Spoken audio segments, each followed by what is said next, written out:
Malaria, though more prevalent during the rainy season, is an all-year infection which poses great challenges to those in vulnerable areas like sub-Saharan Africa.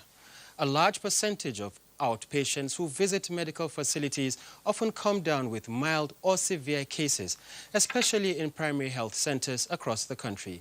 This is the reason the federal government, through its National Malaria Elimination Program, NMEP, is actively addressing the disease through a multi-pronged approach, focusing on vector control, prevention and treatment, as well as immunization, especially at the primary health centers, which the National Primary Healthcare Development Agency, NPHCDA, is involved in. Efforts also include reducing under-5 mortality rates, improving access to rapid diagnostic tests, RDTs, for timely and accurate diagnosis of malaria, ensuring access to effective anti-malarial drugs, including artemisinin-based combination therapies, ACTs, strengthening the health system through capacity building, that is, training health workers and community engagement. On Panorama today, we shall look into the diagnosis and treatment of malaria using these programs and hear from medical practitioners on new ways of improvement, especially at primary health centers at the grassroots. I guess we'll be shedding more light on this later on the program.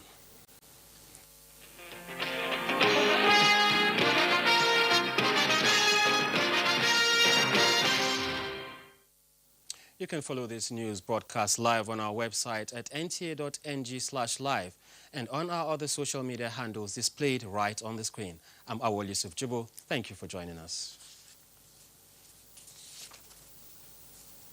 First, the news. Speaker of the House of Representatives Tajuddin Abbas is advocating responsible use of social media for national cohesion rather than misinformation. He stated this during an engagement with social media influencers at the National Assembly. Correspondent Mitaire Ipen reports. It is the Speaker's maiden engagement with a cross-section of social media influencers. The theme of the event, Smart Cities and Ethical Media, Navigating the Role of Policy in National Development, seeks perspectives on balancing freedom of speech and national interest. The capacity of digital platforms to shape public opinion is not in doubt. Hence, Parliament is exploring the option of persuasion through inclusive dialogue. We are not unmindful of the challenges posed by misinformation, digital security threats, and the misuse of online platforms. Nonetheless, our approach shall remain rooted in dialogue, education, and constructive engagement, rather than censorship or coercion. We should repeal the part of the criminal code that allows for criminal defamation and revise and update libel laws and procedures to make it easier to sue for libel and obtain relief. There were proposals for legislations that will produce smart cities for youth development. I'm recommending Digital Urban Planning Act, maintaining smart city blueprints. We want to hear that, oh, you helped us to build sporting facilities and fields where the champions of tomorrow start to grow. I'm hoping that we'll begin to see policies becoming actions and new ideas are being factored into new policies for a better and a smart Nigeria. If you're going to be doing anything with the media, you have to be responsible with it. Such citizen engagement is part of the resolve of the 10th House of Representatives to deepen public participation in governance. From the National Assembly,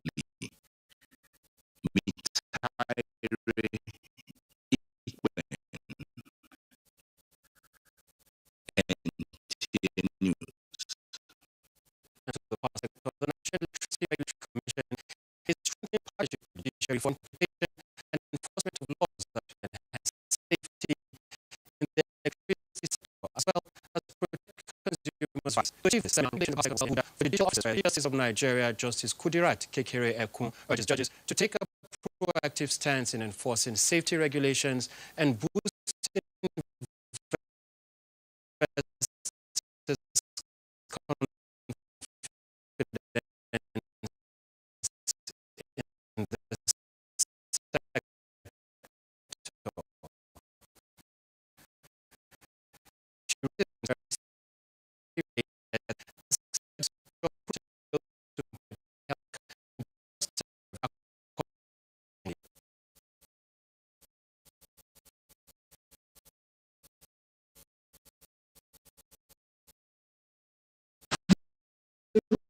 They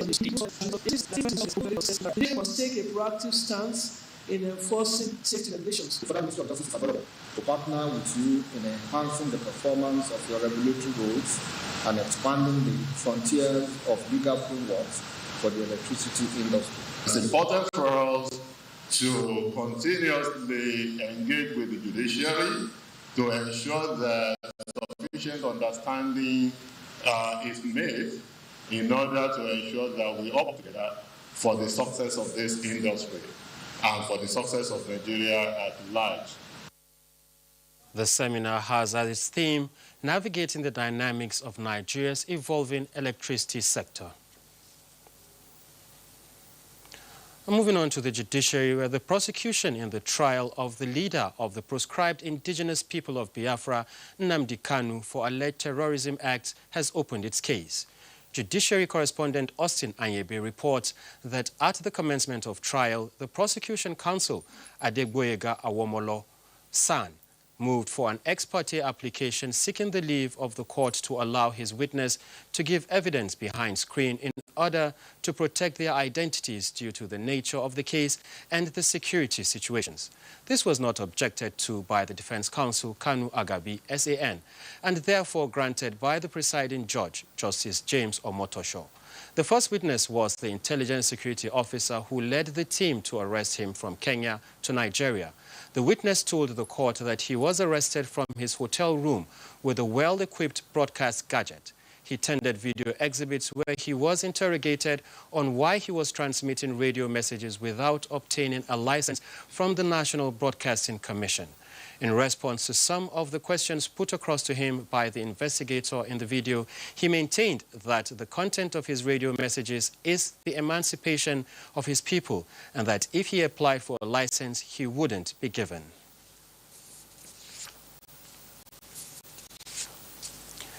And still on the judiciary, the Federal High Court Abuja Division has ordered a businesswoman, Aisha Achimugu, to appear before the Economic and Financial Crimes Commission, EFCC, on Tuesday, April 29, 2025, to answer questions regarding an ongoing investigation. Justice Inyang Eko gave the order in a ruling delivered on a suit filed by the businesswoman Achimugu against several law enforcement agencies, including the EFCC. Justice Eko also ordered the applicant to appear before the court on Wednesday, April 30th, 2025. Achimugu had initially honored the Commission's invitation on February 12, 2024, during which she made a written statement and was subsequently granted administrative bail through her lawyer and surety. The applicant allegedly failed to report back to the Commission as agreed, choosing to file a fundamental rights enforcement suit against the EFCC. Achimugu, who allegedly operates 136 bank accounts across 10 different banks, both in her personal and corporate names, is being investigated for her alleged conspiracy, obtaining money by false pretense, money laundering, corruption and possession of property suspected to have been acquired through unlawful means. The matter has been adjourned to April 30th, 2025. To effectively control malaria transmission in the country, medical practitioners are calling for renewed and consistent community engagement through public enlightenment programs on preventive and affordable vector control at the grassroots. Ime Udori's report is presented. There is no doubt that the federal government's National Malaria Elimination Program is active at most primary health centers in the country, implementing all approaches to combat malaria transmission. But diagnosis and treatment in Nigeria, particularly at the grassroots, remains a challenge. These include rampant self-medication, inadequate access to quality healthcare and infrastructure, poor public awareness, and the emergence of drug-resistant strains. Medical experts say these challenges lead to delayed fumigating our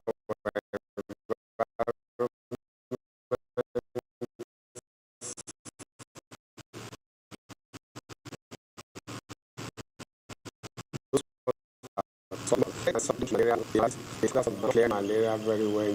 What then is the way forward? We've got very poor enforcement of health policies that are going on then.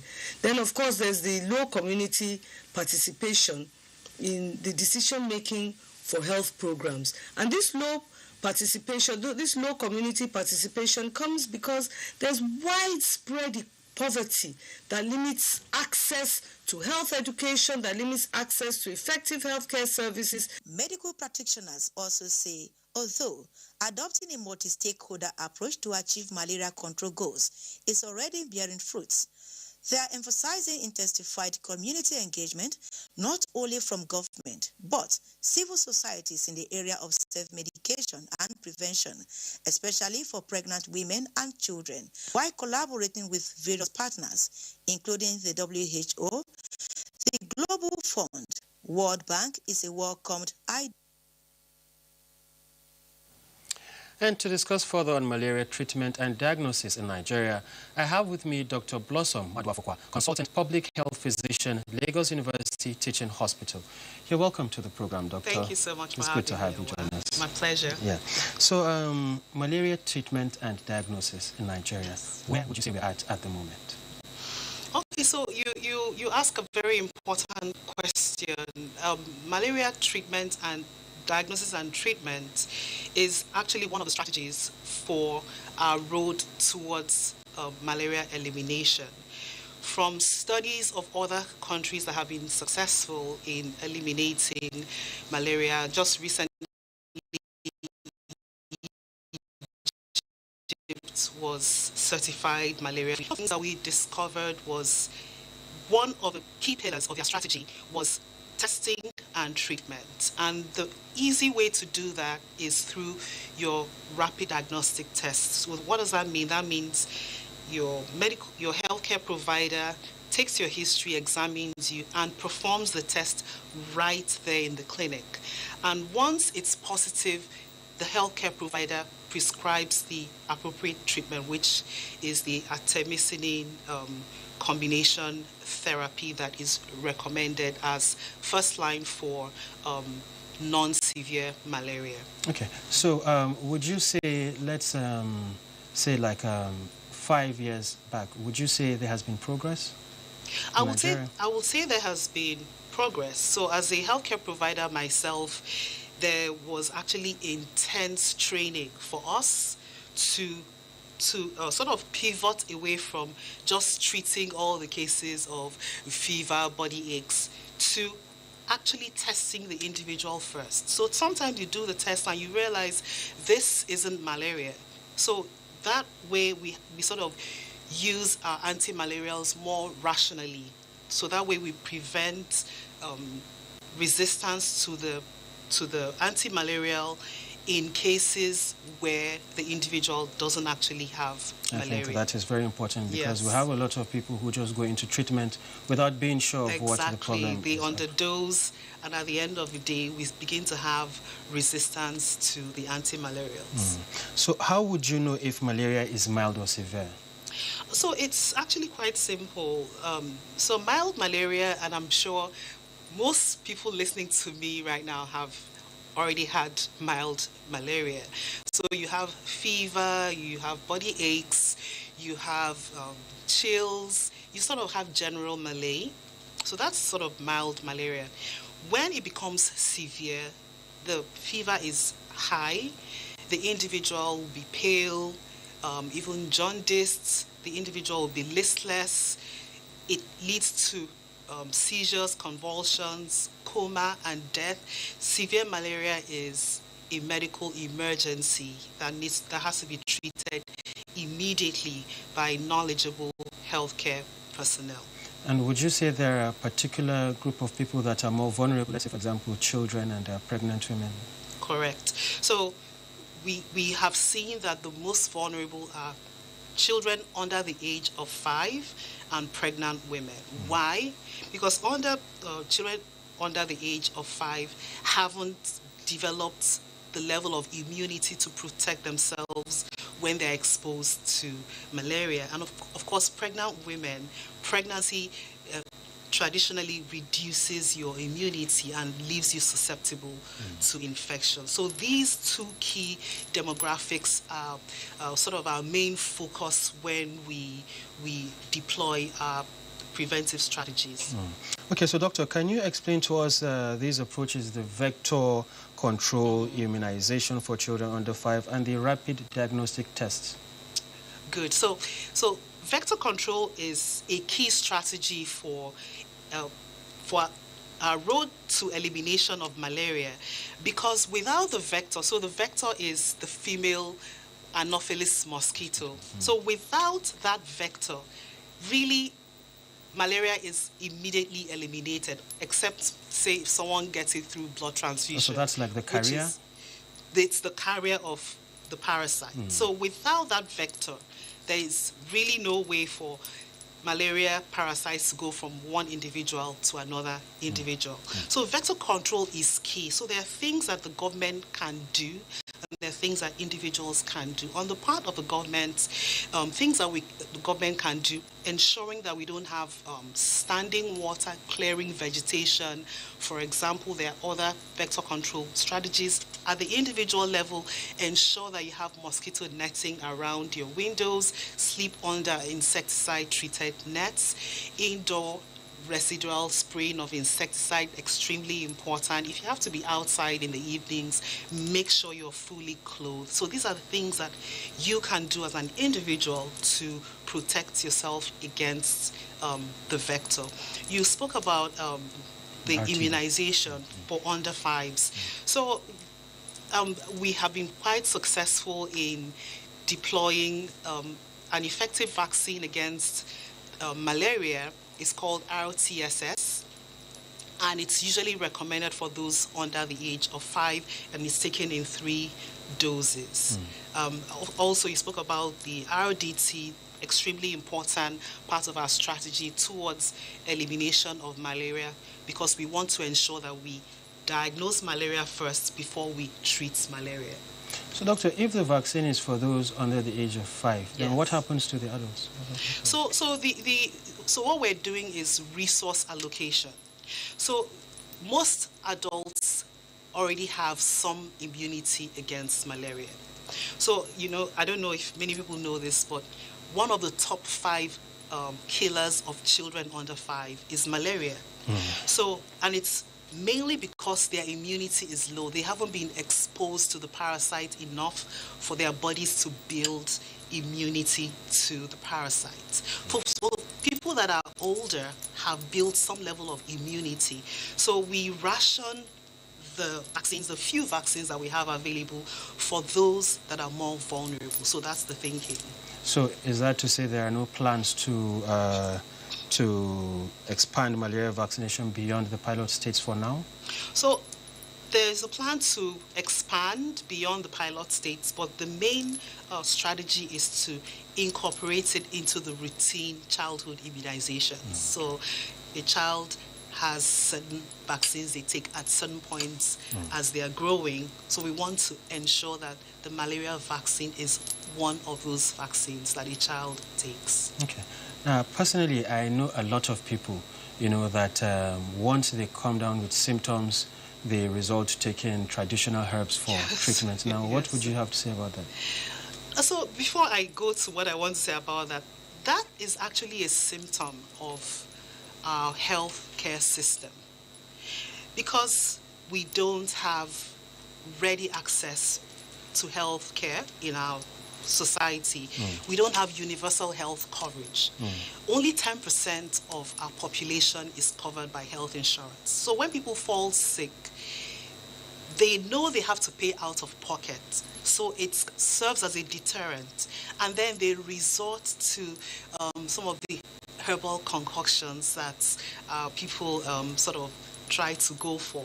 But the problem with that is these herbs, they haven't been tested, they haven't gone through clinical trials, we're not sure of the doses, so they tend to delay the actual treatment to help the person get better. Okay, now quickly before we go, are there scientific researches going on to prove how efficient these traditional medicines are for treatment of malaria?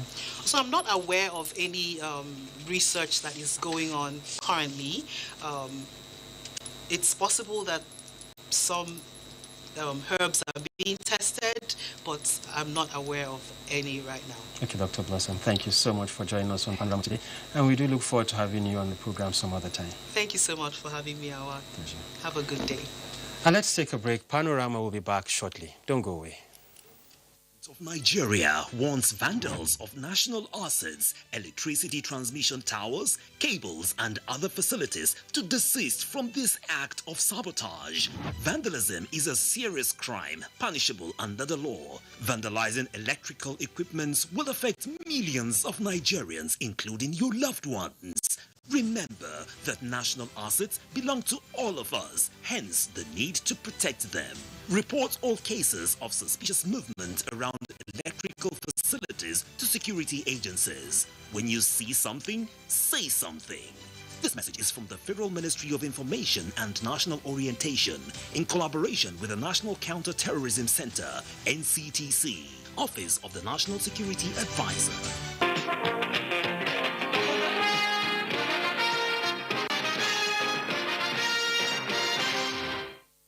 Welcome back.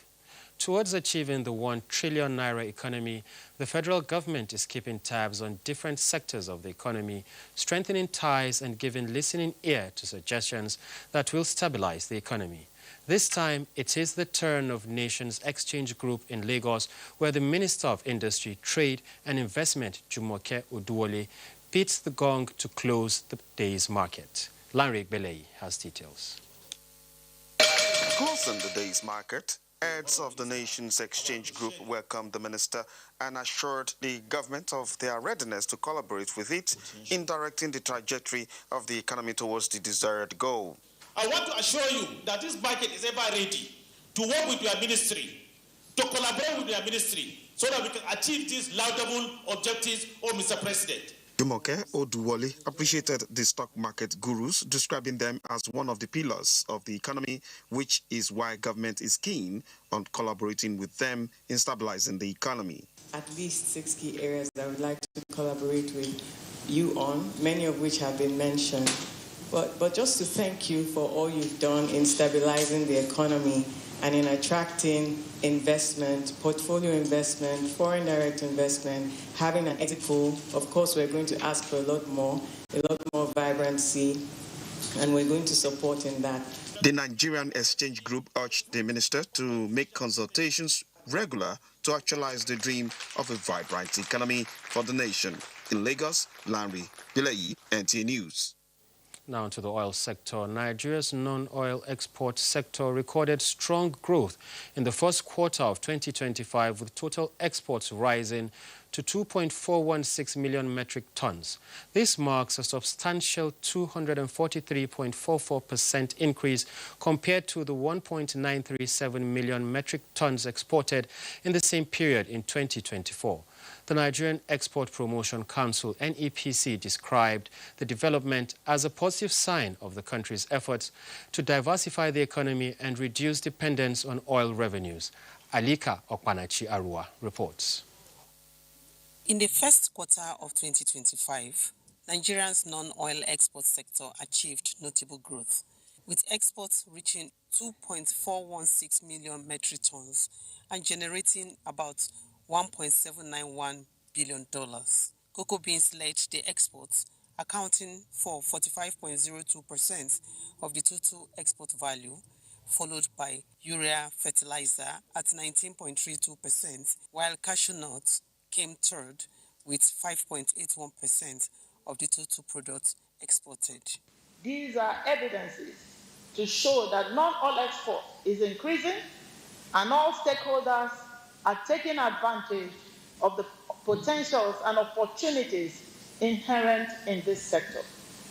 Nonye Ayeni, Executive Director of the Nigerian Export Promotion Council, NEPC, attributed this growth to initiatives like the NEPC Operation Double Your Export campaign and strategic policy measures. under President Bola Ahmed Tinubu's administration. Nigerian Export Promotion Council remains committed to ensuring that we create visibility to Nigerian products, to ensuring that we also create visibility to our exporters and enable them to partake or participate competitively in the global market. Nigeria's non-oil exports were shipped to many countries, with the Netherlands, Belgium, and Brazil emerging as the top destinations. Furthermore, 10 ECOWAS member countries also imported Nigerian goods throughout the first quarter of the year 2025 in Abuja. Alika Okpanachi, Arua, NTA News. And that's Panorama from the Lagos Network Center of the NTA. Thanks for watching. I'm Awal Yusuf Jabo.